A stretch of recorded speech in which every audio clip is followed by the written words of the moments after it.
welcome back to my YouTube channel. Apa kabar teman-teman semua? Semoga kabarnya baik. Nah, udah lama banget ini bikin video, sekarang lama-lama jadi ini ya, jadi jarang-jarang. Soalnya waktunya juga sih teman-teman. Terus kayaknya sekarang ini kan Ryu udah rajin lagi terapi, jadi banyak banget kegiatan dan agak susah cari waktu untuk bikin video. Jadi teman-teman, saya pengen cerita, Ryu itu kemarin ada cek ke dokter tumbuh kembang. Jadi dokter tumbuh kembangnya udah lama tuh nggak ketemu sama dokter tersebut, dan memang diagnosa terbarunya adalah ASD. Jadi Ryu bukan ADHD tapi bukan ADHD tapi ASD, autism spectrum disorder ya namanya ya, ASD itu. Jadi udah masuknya ke autism gitu. Nah, ciri-cirinya itu kenapa sih Ryu dibilang autism? Karena menurut dokter tersebut untuk seusia Ryu 9 tahun dia belum bisa berkomunikasi secara lancar seperti anak-anak lain. Harusnya kalau anak ADHD itu ciri-cirinya adalah pada saat dia diajarkan berkomunikasi 3 bulan secara konsisten, dia pasti akan bisa gitu bicara dengan lancar, bisa merespon dengan baik. Jadi 3 bulan gitu. Jadi makanya dokternya bilang saat ini Ryu ASD, cuman beliau minta saya cek lagi nanti 3 bulan kemudian untuk konsultasi dengan beliau, dan beliau minta saya mengajarkan secara konsisten. Gitu sih teman-teman. Jadi apa aja sih yang udah saya lakukan? Saya mau cerita dulu perasaan saya pada saat tahu Ryu itu ASD. Jujur sebagai orang tua saya kayak ada perasaan anak saya ASD ya, anak gua ASD ya gitu. Terus ada perasaan sedih sih, pasti ada ya, semua manusia namanya juga manusia, perasaan sedih itu pasti ada. Terus kayak mikirin juga ke depannya akan seperti apa, ke depannya harus seperti apa ya gitu kalau anak saya ASD. Terus apa yang harus dilakukan ke depannya gitu, terus terapi apa sih gitu. Terus kan karena memang sebenarnya sih untuk treatmentnya akan sama aja antara ADHD dengan autism ya, teman-teman. Cuman saya pengen lebih ini aja, pengen lebih pengen Ryu lebih baik gitu. Terus saya berpikir bahwa ya kedepannya Ryu harus bisa lebih baik dari sekarang gitu, dan saya harus lebih fokus untuk memberikan pendidikan Ryu gitu. Pendidikannya itu baik secara sensori, secara terapinya ataupun pendidikan akademiknya, seperti itu sih teman-teman. Nah, setelah saya pulang dari rumah sakit itu butuh waktu yang lama sih teman-teman untuk menerima semua itu ya. Saya juga saya berpikir bahwa ya udahlah, nggak apa-apa, saya bersedih dulu beberapa hari gitu, karena kadang kan manusia itu butuh berhenti sejenak, beristirahat, mengumpulkan tenaga, dan nanti bisa melompat lebih jauh gitu ya teman-teman. Itu sih yang saya pikirkan. Gak apa-apa lah saya istirahat dulu beberapa hari, saya gak apa-apa sedih dulu beberapa hari, saya istirahatin dulu pikiran saya tenangin dulu pikiran saya. Setelah itu saya bisa melompat lebih jauh gitu, dan bisa lebih baik dari hari ini. Itu sih yang saya pikirkan.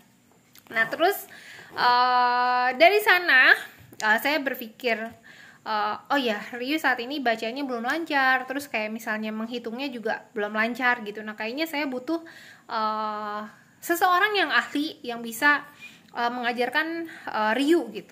Nah, terus saya coba ingat-ingat dulu Michelle waktu kakaknya waktu dulu sekolah itu kan SD, dia ada les juga gitu, dan itu ada sebuah institusi yang memang mengajarkan Michelle untuk bimbel gitu, dan itu metodenya bagus dan bisa diikuti sama Michelle, dan Michelle pun senang di sana, nilainya jadi bagus banget dulu itu. Terus saya coba tanya ada nggak sih kursus batitung untuk anak gitu ya. Ternyata ada.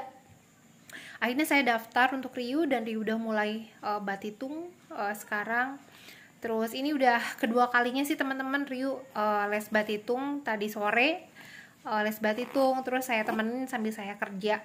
Kebetulan saya lagi WFH hari ini, jadi saya bisa temen Ryu untuk batitung. Saya sambil kerja, Ryunya belajar sama memnya, dan saya juga sambil liatin gitu. Dalam ruangan itu cuman ada kita bertiga, dan saya lihat secara komunikasi dua arahnya bagus ya. Cuman memang mungkin dia tuh kebanyakan ngomongnya bahasa Inggris, dan kebetulan memnya itu yang sekarang ngajarin Ryu Batitung itu dia memang sekolahnya itu kan lebih sekolah apa ya, yang pengantarnya bahasa Inggris lah di sana gitu. Jadi memang bisa mengerti apa yang Ryu maksud gitu. Jadi mereka itu nyambung gitu ngobrolnya, Ryu sama memnya itu nyambung.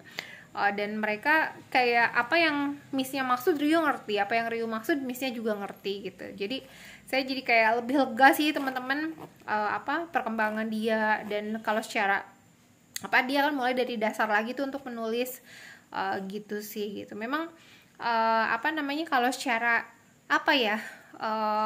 hiperaktifnya memang sih sudah sangat berkurang ya sekarang. Jadi kayak ke mall atau kemana-mana itu nggak perlu ngejar-ngejar lagi gitu. Dan kalau misalnya kita bilang ya udahlah tinggalin aja gitu, nanti dia pasti balik lagi.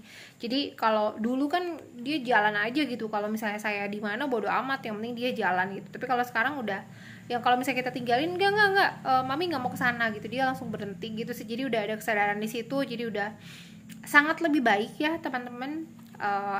Dan saya juga saya mungkin harus melakukan hal yang lebih baik lagi buat Ryu gitu. Dan saya juga tidak mau mentargetkan Ryu harus bisa dalam beberapa bulan ini, tidak. Jadi saya cuman memberikan yang terbaik aja buat Ryu, nanti hasilnya saya serahkan sama Tuhan, kayak gitu sih teman-teman.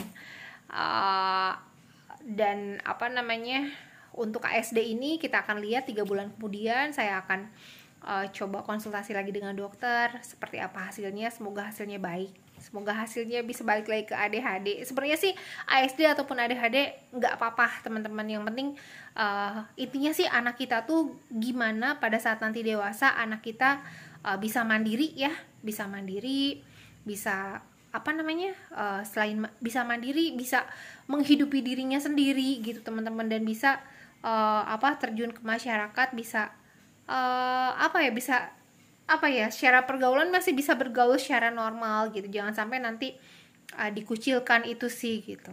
Kayak gitu sih teman-teman, itu yang saya pengen. Nah mungkin secara agamanya juga ya harus lebih baik, karena kan agama itu pegangan hidup gitu sih teman-teman. Ya minta doanya teman-teman, semoga kedepannya Ryu jadi semakin baik gitu. Meskipun ASD nggak apa-apa, ASD yang penting ya dia bisa berkembang tidak sesuai usianya, nggak masalah. Yang penting pada saatnya nanti dia bisa mandiri dan